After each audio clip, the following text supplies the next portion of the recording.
Good afternoon, everyone. Gabe Velazquez here with you, Transparent Trading Solutions for a Tuesday, Feb 21.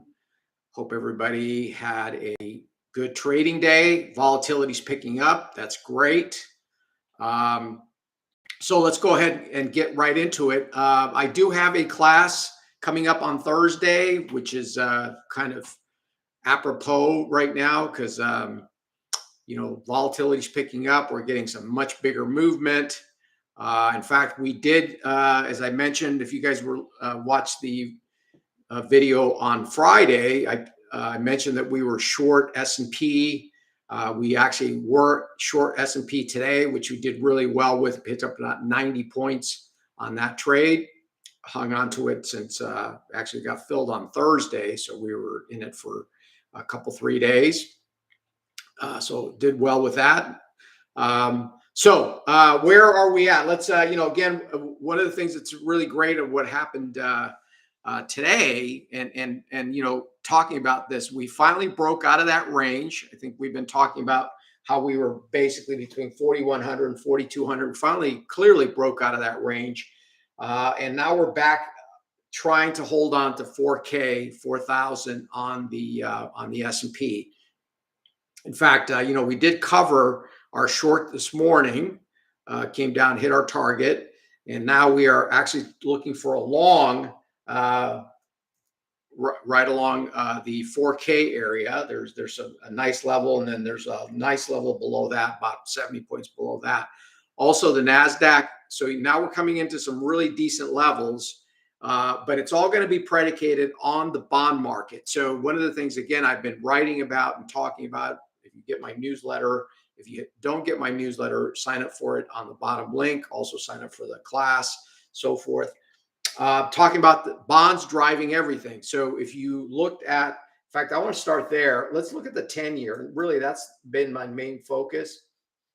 If you think about, we had, just to kind of recap what's been pushing the market lower, especially in the last couple of few days, is, rates continue to go, higher. Bond prices continue to go lower, particularly in the 10-year. And what happened today in particular is we had remember, on Friday, the market, we had that hot PPI on Thursday. Then the market actually kind of came up a little bit and then sold off as bonds continue to sell off. So this morning, we had a futures market over the weekend. The 10-year actually attempted a bounce back above that 1126 pivot that I've been writing about and talking about. And what happened is earlier today, the market just gave way. The 10-year just gave way and broke to a new low. And that's really when the selling really started picking up. There is a level on the 10-year that I'm looking at that would coincide with buying the stock market, because I think, the market will not go higher, or at least can't bounce in any significant way until we, see a bounce in bonds, i.e., yields start coming back down again. So look at 110.23 on the 10-year. There's a nice level there. If we can bounce from there, we're not that far away. Actually, we're only about maybe 10 to 12 ticks away from there. So we can bounce off that tonight or tomorrow. I think we can get a bit of a bounce in the S&P. We are trying to get long in the S&P because I think 3,900, looking at the chart of the S&P, you pull it up your daily chart, the big level that would violate this move up in the last, literally since the October lows. You want to go back all the way to the October lows, is not going to come in till we actually, as long as we can hold on to that, these pivots around 4K and 39. I think, this is, you can just almost deem this a corrective situation in terms of that and so forth. Okay. So that's kind of where we're at. NASDAQ clearly feeling the brunt of the sell-off today because of interest rates. We are also coming into some decent levels on that, around 12K. So check that out. The Dow got hit really bad today because of the Walmart situation. Actually, what was it? Oh, excuse me. Oh boy. Excuse me. Because of the stocks, there's a Home Depot got hit really bad and so forth. And so, but interestingly, we are coming into the bottom end of the big range in the Dow around 33,000. So that's going to be really interesting if we can hang on to that. So all in all, I would say, everybody, the averages are, finally we got some volatility. Finally, we're getting some big moves. We were hard pressed to get a 100-point move in the S&P, but I think and that's why we haven't really done a whole lot with the S&P, because usually the trades I put out for my members, I like to go for at least 100 to 120 points in the S&P, and we did get that. And last trade we did, we got 90. Actually, we got, and I actually was conservative because we only got 90 out of the 120 where the market fell from where we actually shorted it. So it was pretty good.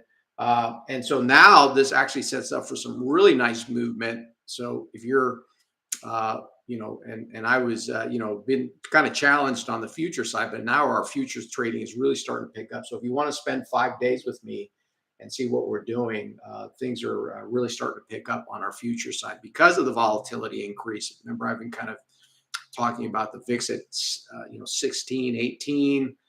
We had a nice jump in the VIX up at the 23. We had a really nice movement today, and so I'm really looking forward to this volatility staying in there. Look at VIX at 25, everybody. If you go back for the last, 6 months, a garden variety pullback takes the VIX to 25, and then the market bounces. So today the VIX closed at 2287. So we should be able to get some type of a bounce. And again, all predicated on bonds. I think bonds are leading the way. We are also trying to get long TLT as well, under 100. So we got a few trades going there. We're still long some stocks, and we're trying to look, next. We had Palo Alto, which is kind of moving. We didn't do that one, but we got BABA. We've got Etsy, which is good earnings play, and also post earnings are also pretty good. Like Airbnb rallied really hard into earnings and peaked at 143 and gave most of it back. So even if you miss the earnings play, you can still catch these trades directionally on the other side. Okay, so yeah, that's so in a nutshell, you've got the S&P hanging right around 4K. We'll see if that holds tonight. You've got the NASDAQ coming in around 12K. So we got all these great levels coming in the NASDAQ and the S&P, and also the Dow. The Dow coming in around 33,000. So those levels are worth watching if you want to be aggressive on the long side. Now, when we do get a bounce, where do you short this? Well, there's a level right around 4082 on the S&P. If you want to wait for, I would not be aggressively shorting unless you're like just a short-term trader. And by the way, the market it's kind of just meandering. Really didn't, if you look at your 5-minute chart, you can see how it was kind of just meandering lower. So it wasn't like one of those algos kicking in and just driving the market down. So anyways, those are the levels for you guys to look at. Interestingly, here's what's interesting today is the dollar. The dollar typically has a very strong move when stocks fall the way they did today. That did not happen today, which is really interesting because the dollar just barely budged, just barely going over 104 on the dollar index, the Dixie. So that was really kind of interesting. That could actually be bullish for stocks if the dollar just doesn't, want to go any further, and it could just be a tell on interest rates as well. So watch that dollar. If we, for the moment, it's kind of just hovering. In fact, the high was Friday at 104.69 on the Dixie. If we do get this a dollar moving, we got all the way up to 105.50. That's the top of that. There's two pivots up there, so watch that. And then that pretty much sets up for all the currencies to move lower. We are again attempting to get short Mexican peso. I think I talked about that on Friday. All the rest of the currencies, we've got New Zealand actually coming out tonight with their bank rate announcement. I really don't have anything until you get down into the 60.31 level on New Zealand. And the other currency would be also the peso above. We surpassed 54 and then came right back down. We're going a little bit higher than that at the 54.80-ish mark. You can see that level there on your charts in Mexican peso. The metal's not doing a whole lot. Silver kind of bouncing. One of the things that's really interesting, I've been talking about copper. Copper had a really nice move last night into a level I talked about with my members over our Sunday, or actually our Monday session, because we had a holiday. And right around 430 is going to be major resistance on the copper market. So that is a market that I am getting super bullish on. We'll have to see what happens there. Any pullbacks down into, again, we were long at around the $4. It just didn't do anything. We actually got clipped out of that break even. We were trying to get long a little bit lower than that and never came down. And now it looks like, there's still, if the dollar strengthens up, we still may get a chance at this back down into the 410, 412 area where it broke out from this kind of messy range. It's still generally messy. 428 is really the key in copper. Okay. All right. Moving on to the energies. Oil, not a lot going on there. Just very choppy. Kind of, it seems to set up some ranges for the short term, 77 to 75, and then, kind of just meanders thereabout. Lastly, on the energy side, there is just no, on the nat gas, just no buyers in sight, right? So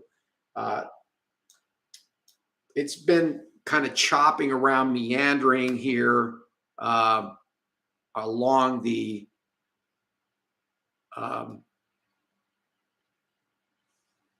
along this 230.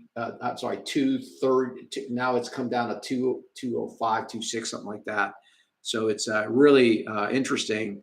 And again, if $2, looks like if they can't hold on to this right here around this 205, then that's going down below $2. And then who knows?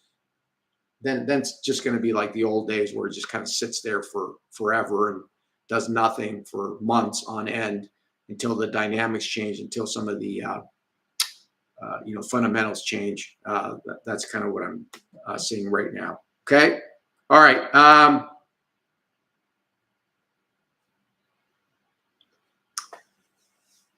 On the grain markets, to finish up here, we had a nice gap up on soybeans yesterday. That still looks pretty interesting, and looks like soybeans want to break out above 15.52. Kind of looking at that right now. I'm hoping we can get a pullback into the gap at some point. That would be worth looking at. You guys can see that gap very clearly on your charts from last night. And wheat looks like it's headed lower. Couldn't get above 8. And now it's heading right back down. There's some really nice levels in wheat around in the low 7s, 7.25 or so. So that may be something to look at for you guys trading in the grain markets. And then corn, just basically range trading. Looks like 688 is going to be the level there. Okay. So tomorrow let's kind of wrap up. Tomorrow we have the Fed minutes.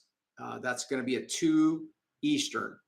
I think, clearly with the Fed and interest rates driving pretty much where the market goes, that's going to be really important, and it's going to be in the middle part of the day. So we should get some volatility, whether it's just a knee-jerk kind of reaction, whatever.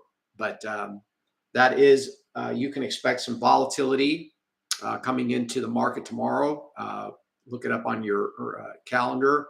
Yeah, it's the Fed minutes, and everybody's going to be gleaning as to how hawkish they're still remaining. They're thinking about anything else other than what they've told us, which I don't foresee. So that's coming up tomorrow. We also have New Zealand, as I mentioned, New Zealand tonight. So possibly that could create some volatility in the New Zealand dollar. But other than that, really, if we can bounce from 4,000 on the S&P, and it's, maybe 40, 50, 60 point bounce, you got to level at the 40, 80. And then I would just say we're back to the same stuff. Again, we're getting kind of a mixed bag in earnings. You had Home Depot sell off, Walmart up slightly, Palo Alto is surging after hours.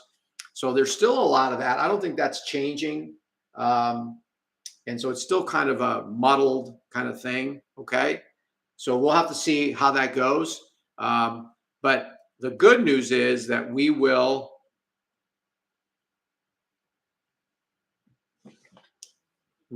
have a lot more opportunity with,